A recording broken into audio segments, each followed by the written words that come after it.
is Hital Bhandari from HR Institute of Studies. Today we are going to continue with the same chapter, that is chapter number 4, Simple Equation, Standard 7th Maths NCERT. Okay, last exercise में अपन ने क्या पढ़ा था कि equation मतलब क्या होता है, जब LHS is equal to RHS हो। LHS के अंदर कोई वेरिएबल होता है, वो वेरिएबल की वैल्यू अपन को निकालनी होती है। अल्टीमेटली इक्वेशन मतलब equal, LHS is equal to RHS मतलब दोनों साइड कोई ना कोई वैल्यू दी हुई, एक साइड वेरिएबल एंड एक साइड न्यूमेरिकल वैल्यू, वो उसको सॉल्व करके वेरिएबल की वैल्यू कैसे निकालनी है, वो ये पूरा चैप्टर है। ओके, अभी अपन उससे रिलेटेड ही सम्स करेंगे, आगे कंटिन्यू। एक्सरसाइज 4.1 का ही question number 5th, that is right the following. अपन ने लास्ट लेक्चर के अंदर पढ़ा था कि स्टेटमेंट्स दिए उससे इक्वेशन फ्रेम करना है, अब इक्वेशन दिए उससे स्टेटमेंट फॉर्म करना है। ओके, लास्ट लेक्चर में अपन पढ़ा था कि स्टेटमेंट दिए अपन को इक्वेशन फॉर्म करना है। ये क्वेश्चन नंबर 5th में क्या इक्वेशन दिए अपन को स्टेटमेंट फॉर्म करना है। बोर्ड के ऊपर ध्यान देना, standard 7। Okay, question number 5th का first, p plus 4 is equal to 15. p plus 4 is equal to 15. Now 4 added to p is 15. इसको क्या लिखूंगी, 4 added to p, added to a number p या p चलेगा, कुछ भी चलेगा, या ऐसे भी लिख सकती हूँ। अगर इतना बड़ा नहीं लिखना है तो मैं ऐसे भी लिख सकती हूँ, the sum of p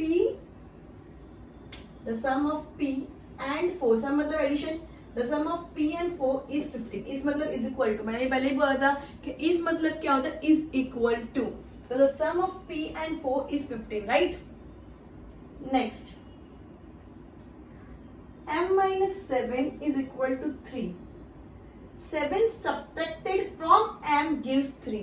Yeah, 7 subtracted from m is 3. 7 subtracted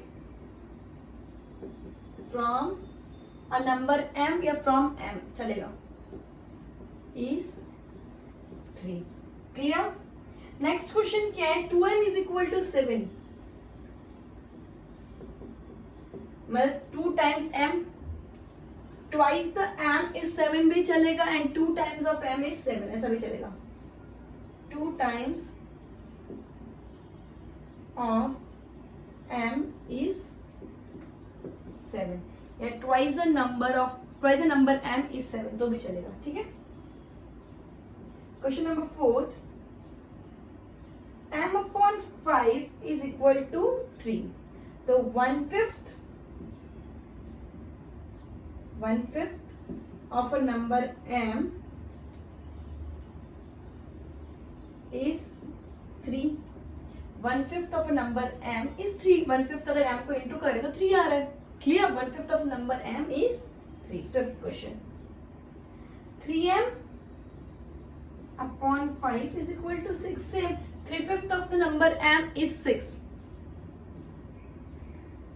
3/5 of a number m is 6. Clear? Next, 3p plus 4 is equal to 25. 3p plus 4 is equal to 25. 4 added to 3 times p is 25. 4 added to 3 times p, तुम 4 को अगर 4 लिखोगे तो भी चलेगा। 4 added to 3 times p is 25. 4 added to 3 times p is 25. Correct? Question number 7. 4p minus 2 is equal to 18. 2 subtracted from 4 times p is 18. 2 subtracted from 4 times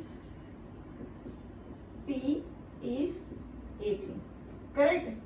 2 subtracted from 4 times p is 18. 8th question, p upon 2 plus 2 is equal to 8. p upon 2 plus 2 is equal to 8. Okay, so 2 added 2 half of p, ये half हो गया 1/2 मतलब क्या होता है half. 2 added to half of p is 8. 2 added to half of p is 8. Clear everyone?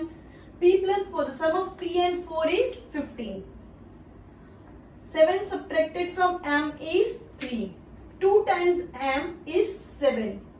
1/5 of a number m is 3. 3/5 of a number m is 6. 4 added to 3 times p is 25. 2 subtracted from 4 times p is 18. And 2 added to half of p is 8. Clear everyone? एकदम easy है, खाली statement बनाना है, जो लिखा है उसका statement बनाना है. Clear? एक बार अच्छे से गो थ्रू कर दो, फिर नेक्स्ट क्वेश्चन करवाते. Question number 6, the last question of this exercise, question number 6. Okay.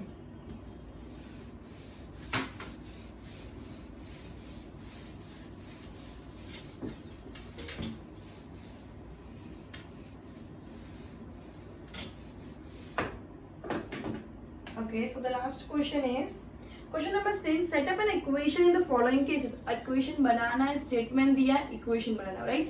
Statement दिया है, equation बनाना है. Irfan says that he has 7 marbles more than 5 times the marbles Permit has. Irfan has 37 marbles. Take m to be the number of marbles Permit has. Okay, to be the number of Permit's marbles. Okay. Question में clearly दे दिया है take m to the Parmit's marble. तो first let m be the Parmit's marble.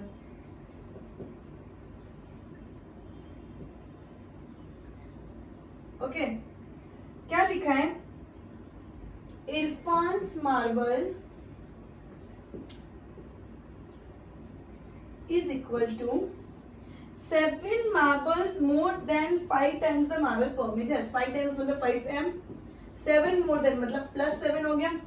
7 more than 5 times the marble permit has. तो permit का marble m है, तो 5 into m plus 7 हो गया. अब इरफान के पास कितने marble? 37 is equal to 5m plus 7. Therefore 5m plus 7 is equal to 37. हो गई equation.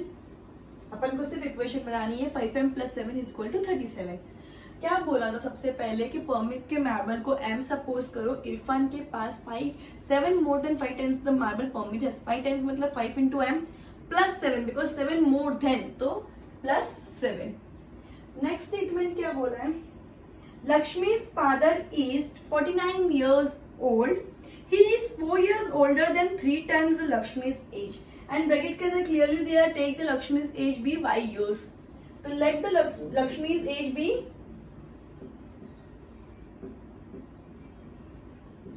y years. Okay, therefore father's age is equal to, father की एज कितनी है? 4 years older than 3 times Lakshmi. 3 times Lakshmi है 3y एंड उससे 4 साल बड़े. लक्ष्मी की एज को 3 टाइम्स कर देंगे ना, उससे भी 4 साल बड़े हैं उसके पापा. तो 3 times Lakshmi age that is 3y. 4 years older मतलब प्लस 4. तो फादर की एज की है 49 years is equal to 3y plus 4. Therefore 3y plus 4 is equal to 49. ये बन गई इक्वेशन. Clear everyone? ये बन गई अपनी equation. Third question. The teacher tells the class that the highest mark obtained by a student in her class is twice the lowest marks plus 7. The highest score is 87. Take the lowest score be L. तो अपन को क्या लेना है?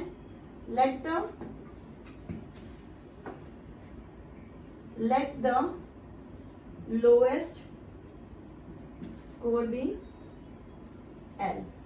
Okay. क्या बोला? The teacher tells the highest mark obtained by a student is twice the lowest marks plus 7. तो highest marks कितना होगा? highest marks is equal to twice the lowest marks मतलब 12 plus 7. क्लियर बोल दिया. twice the lowest marks plus 7. Highest marks कितने हैं 87, तो 87 is equal to twice the lowest marks that is 12 plus 7. ये हो गई अपनी इक्वेशन. देयरफॉर मैं ऐसा लिख दूंगी 12 प्लस 7 इज इक्वल टू 87. मेरे पास स्पेस कम है इसलिए ये नहीं लिख रही हूँ. ये लिखो कि वो लिखो, बात एक ही होती है. क्लियर? अगर ऐसे लिखोगे तो भी उसको इक्वेशन ही माना जाएगा. Clear everyone? Let the lowest marks be L. Highest marks क्या है? Twice the lowest marks plus 7, तो 12 प्लस 7 तो 87 is equal to 12 plus 7. 87 question में दिया हुआ है. Now the last question that is in an isosceles triangle. Isosceles triangle में क्या होता है? Two sides are equal. Isosceles triangle क्या होता है? जिसमें दो साइड इक्वल होती है. The vertex angle is twice either base angle. Let the base angle be in degrees. Remember the sum of the angles of a triangle is 180 degree. The angle sum property क्या बोलता है? The sum of all the angles of a triangle. जितने भी triangle में 3 angles होते हैं उनका total हमेशा 180 डिग्री होता है. तो क्या बोला है? इन an isosceles triangle the vertex angle is twice either base angle. तो इसमें दो एंगल्स इक्वल होते हैं. आइसोसेलेस ट्रायंगल मतलब क्या होता है? दो साइड्स भी इक्वल होते हैं, दो एंगल्स भी इक्वल होते हैं, right? So let the base angle be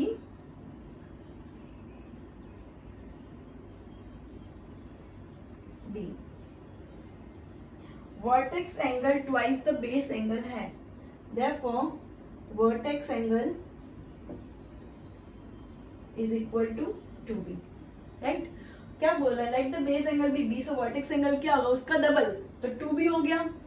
अब इक्वेशन क्या बनानी है आइसोसेलेस ट्रायंगल की? तो B plus B plus 2B is equal to 180 degree. Correct? Because 3 angles होते हैं तो दो एंगल सेम है, तो दोनों को मैंने B सपोज कर दिया, और एक जो वर्टेक्स एंगल है वो डबल है तो वो 2B हो गया.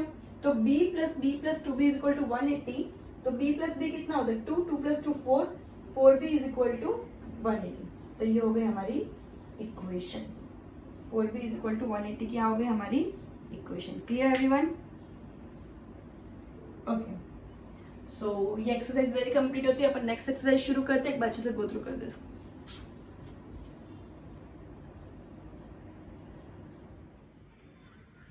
Okay, continue with the next question that is exercise 4.2 question number 1.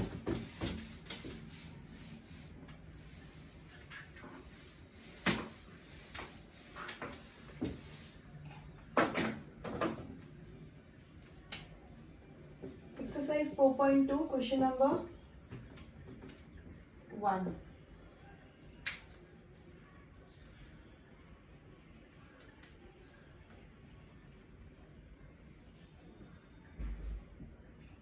Give first the step you will use to separate the variable and then solve the equation.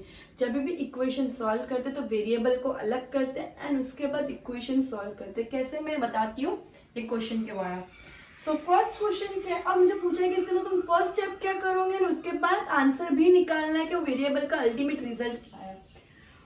Question number 1 क्या बोल रहा है? x minus 1 is equal to 0. राइट? x minus 1 is equal to 0. अब ये -1 है, ये कब हटेगा? -1 कब हटेगा? जब मैं उसके अंदर +1 कर दूंगी. -1 +1, अगर मैं बोलूँ -4 तो +4 तो 0 हो जाएगा ना. अगर बोलो 8 -8 तो 0 हो गया. वैसे -8 + 8 भी तो 0 ही होगा. क्लियर? तो जब भी प्लस माइनस वाला सेम डिजिट हो तो 0 होता है. तो मुझे कैसे भी करके वेरिएबल के आजू बाजू कुछ नहीं रखना. मेरे को वेरिएबल को अकेला छोड़ना है. मुझे इधर वेरिएबल को अकेला छोड़ना तो मैं क्या करूंगी? ये -1 में +1 ऐड कर दूंगी. एंड जब भी एक साइड कुछ करते तो इक्वेशन की दूसरी साइड भी करना कंपलसरी होता है. तो फर्स्ट स्टेप मेरा क्या होगा? Adding 1 on both the sides. अगर माइनस है तो प्लस करो, अगर प्लस है तो माइनस करो, मल्टीप्लाई है तो डिवाइड करो, डिवाइड है तो मल्टीप्लाई करो ताकि उसका इफेक्ट हट जाए. Adding 1 on both the sides of the equation.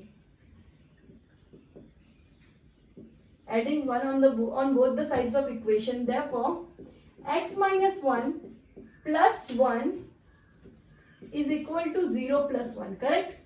X minus 1 plus 1 is equal to 0 plus 1. So 1 तो कट गया. -1 plus 1 is 0. Therefore, x is equal to 0 plus 1 1. तो मेरी x की वैल्यू मतलब मेरी वेरिएबल की वैल्यू भी आ गई, और मेरा फर्स्ट स्टेप क्या है कि मुझे ऐड करना है 1 on both the sides of the equation. Adding 1 on both the sides of the equation is the first step I need to follow. Then I need to conclude with the result of the variable. Okay. मतलब मुझे पहले first step बताना है and then मुझे equation solve करना है accordingly and variable का answer निकालना है. Okay, so question number 2, x plus 1 is equal to 0. Okay, so plus है तो मैं क्या करूंगी, माइनस करूंगी, जो है उसका उल्टा करो, वेरिएबल को अकेला छोड़ो. तो subtracting 1 on both the sides, या from both the sides of the equation, from both the sides of equation.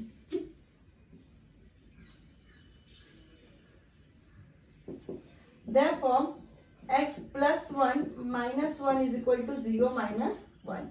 तो x plus 1 minus 1 1 तो कट गया, तो x is equal to 0 minus 1 is minus 1. तो x की वैल्यू क्या आ गई, -1. Clear everyone? Question number 3, that is x minus 1 is equal to 5. इधर -1 है तो मैं क्या कर दूंगी, प्लस कर दूंगी. अगर प्लस होता तो माइनस, माइनस होता है तो plus. Adding 1 on both the sides of the equation, adding 1 on both the sides of equation,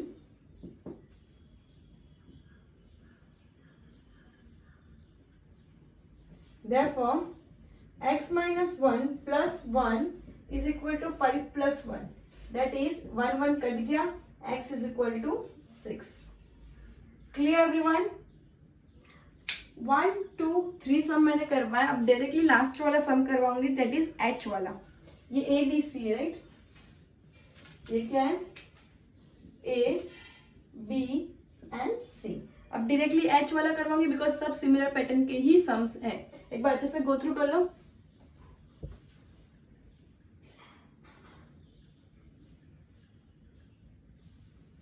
okay,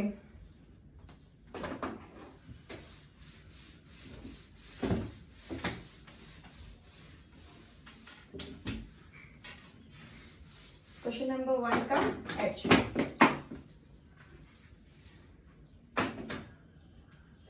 so question number 1 का h क्या बोल रहा है, y plus 4 is equal to -4. Correct?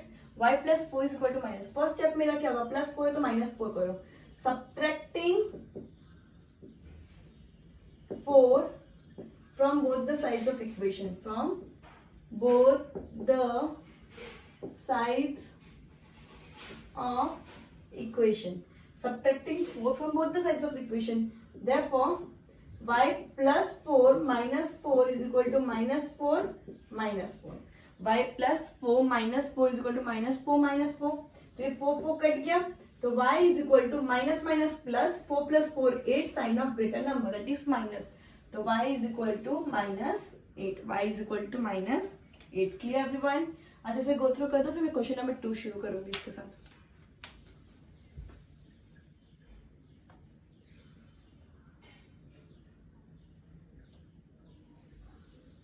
Question number 2 same as question number 1, ठीक है, लेकिन इसमें सिर्फ प्लस माइनस के आए थे, उसमें मल्टीप्लाई डिवीजन के भी आएंगे. Question number 2, give first step you will use to separate the variable and then solve the equation. पहले वेरिएबल को सेपरेट करो, फिर इक्वेशन को सॉल्व करो. दैट इज मैं a b g h करवाऊंगी, ठीक है. a क्या बोल रहे हैं, 3l is equal to 42. l multiply हो रहा है 3 से, l मल्टीप्लाई हो रहा है 3 से, तो इन शॉर्ट 3 मल्टीप्लाई हो रहा है l से, तो जो मल्टीप्लाई होगा तो डिवाइड करो. मुझे वेरिएबल को अकेला करना है, तो इसमें मैं 3 डिवाइड करूंगी तो वेरिएबल मेरा अकेला हो जाएगा. So dividing 3 on both the sides of equation, dividing 3 on both the sides of equation, both the sides of equation. Therefore 3l upon 3 is equal to 42 upon 3. 3 cut, 3 1 the 3, 3 4 the 12. Therefore l is equal to 14. समझ आया? Therefore l is equal to 14. क्या किया मैंने, 3 multiply है उसको divide कर दिया ताकि 3 चला जाए। 3 मेरे को वेरिएबल को अकेला करना है, वेरिएबल मतलब A to Z में कोई भी अल्फाबेट, उसको बोलते हैं वेरिएबल। मुझे वेरिएबल को अकेला करना है तो ही मैं उसकी वैल्यू निकाल सकती हूँ, इसलिए मैंने मल्टीप्लाई की जगह डिवाइड कर दिया। अगर मल्टीप्लाई हो तो डिवाइड करो, डिवाइड है तो मल्टीप्लाई करो। Clear? b upon 2 is equal to 6, correct. So ये डिवाइड है तो मुझे मल्टीप्लाई करना पड़ेगा। Multiply 2 on both the sides of equation.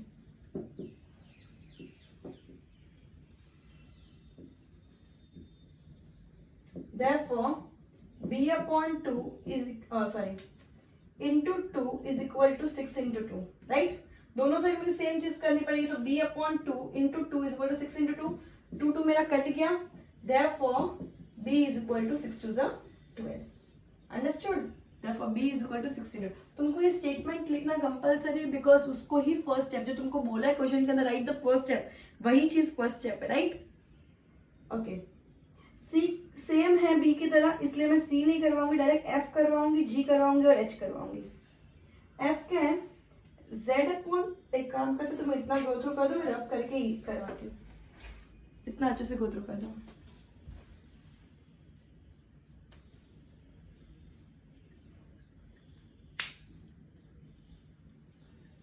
Okay,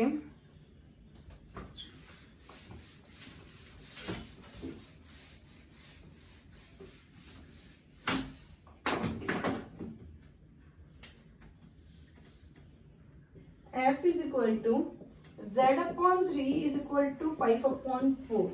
z upon 3 is equal to 5 upon 4.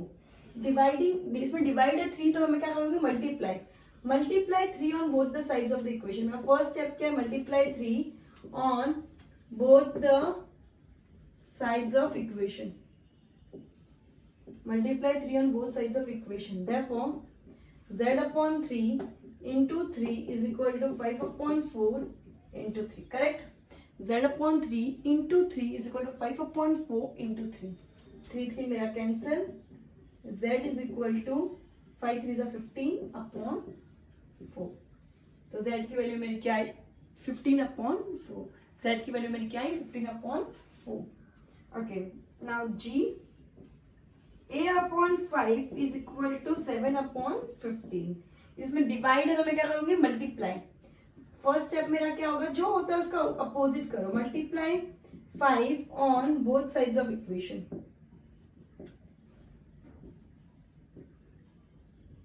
Therefore, a upon 5 into 5 is equal to 7 upon 15 into 5. 5 cancel, 5 ones are 5 threes are. Therefore, a is equal to 7 upon 3. Again, a upon 5 is equal to 7 upon 15. जब भी divide हो तो क्या करूंगी, उसका opposite, that is multiplication. Multiplying 5 on both the sides of the equation. Therefore, a upon 5 into 5 is equal to 7 upon 15 into 5. तो 5 cancel, 5 ones are 5 threes are. तो a is equal to 7 upon 3. Clear everyone? एक बार अच्छे से go through कर दो, तो H सम करवाती हूँ।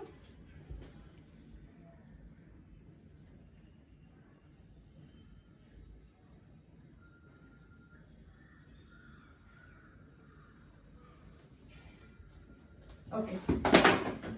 Last sum for today's lecture, that is question number 2 का H sum.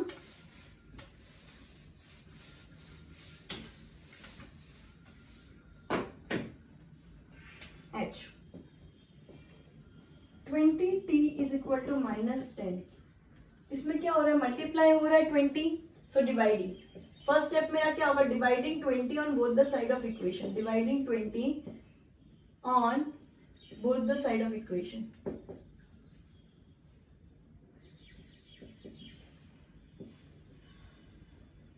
From, therefore 20t upon 20 is equal to -10 upon 20. 20t upon 20 is equal to -10 upon 20. 20 cancel, therefore, or 0 cancel, therefore t is equal to -1 upon 2. Therefore t is equal to -1 upon 2.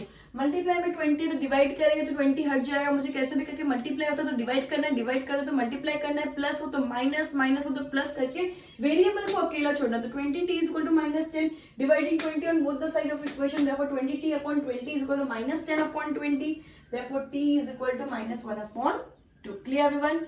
So goodbye everyone, we'll end this lecture by this sum and we'll continue with the same exercise in the next lecture. Goodbye.